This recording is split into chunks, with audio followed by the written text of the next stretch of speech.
Hola a todos, ¿cómo están? Mi nombre es Julia Medina, soy parte del equipo docente de Introducción a la Salud Comunitaria. En esta oportunidad les vengo a contar sobre una propuesta que va a atravesar toda nuestra cursada.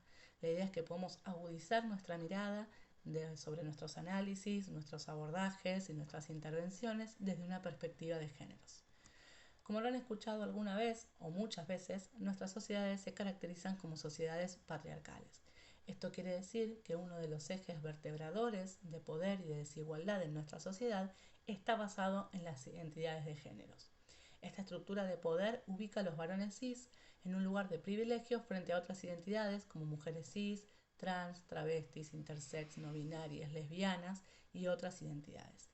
Al ser una estructura de poder, algo que atraviesa toda nuestra sociedad, atraviesa nuestra vida cotidiana, nuestras relaciones interpersonales y, por supuesto, todas las instituciones que transitamos. Entonces, ¿cómo pensamos el Estado y las políticas públicas desde una perspectiva de géneros? Seguro que hay más de una manera de hacerlo y más de una respuesta a esa pregunta. Nuestra invitación es a pensar esta perspectiva dentro del ciclo de las políticas públicas. Como vimos, este ciclo tiene 5 etapas. Comienza con la etapa de agenda, donde se identifica y define el problema a ser abordado. En este sentido hay que prestar atención a que en esa definición se tome en cuenta cómo el mismo problema puede afectar de diferente manera de acuerdo con la identidad de género. Por ejemplo, si pensamos una ley de acceso a la tierra, nos podemos preguntar, ¿quiénes acceden a la tierra actualmente? ¿Acceden igual varones cis, mujeres cis? ¿Las personas trans acceden a la tierra? ¿Por qué no? En la medida que podemos preguntarnos eso, podemos prever dentro de la política pública mecanismos que nos ayuden a pensar cómo hacemos con estas diferencias, con esta desigualdad estructural que, vuelvo a decir, atraviesa todos los aspectos de la vida, incluso el acceso a la tierra.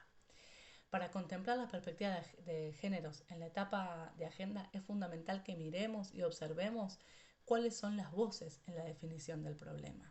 ¿Están representadas la diversidad de identidades de géneros en esa definición o solo están presentes algunas de ellas? En la etapa de formulación y adopción podemos mirar dos instancias. Por un lado, los objetivos de la política pública. ¿Hay alguno que dé cuenta del impacto de lo que hablábamos recién, el impacto diferencial de acuerdo con la identidad de géneros? ¿Pretende el programa incidir en la desigualdad de géneros? Como decíamos antes, no hace falta que una política pública aborde temas de mujeres o temas de diversidades, sino que puede incidir en la desigualdad de género, un plan alimentario, una política de vivienda, un programa de salud de adultos. Cualquier política social puede ser mirada, y política sanitaria, puede ser mirada desde esta perspectiva. En la etapa de implementación, como vimos en los textos, es una fase en donde se reactivan los debates que se dieron en la etapa de agenda.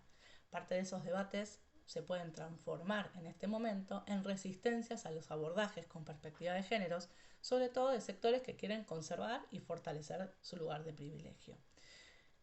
¿Cómo previene o cómo trabaja esas resistencias la política pública? Nos vamos a preguntar en esta fase de implementación.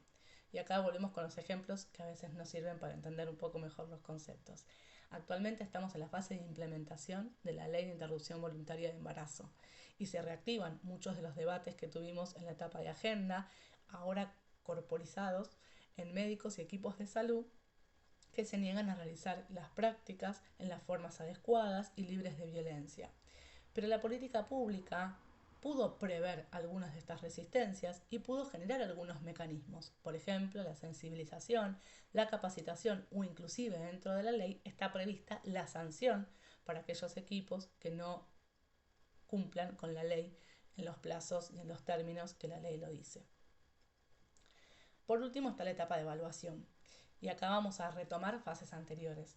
Por un lado, vamos a retomar los objetivos. Vamos a ver esos objetivos que decíamos, que si se plantean incidir en la desigualdad de género, bueno, ¿qué pasó con esos objetivos? ¿Se cumplieron? ¿No se cumplieron? ¿Qué estado de avance o de evolución tienen?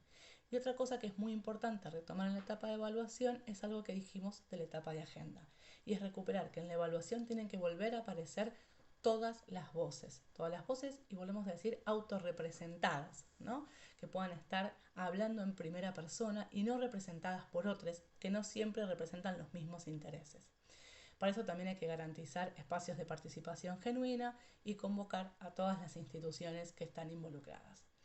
Para finalizar, aclaramos que no es el género el único vertebrador de desigualdades en nuestras sociedades. También están las relaciones de clase, la etnia, la condición migrante y otras más. Más adelante vamos a trabajar sobre ellas y también vamos a ver cómo se entrecruzan estos ejes y nos invitan a pensar la interseccionalidad. Hasta acá llegamos hoy, les invitamos a que todas sus dudas y aportes los puedan conversar con su docente y también en estos espacios de intercambio. Muchísimas gracias.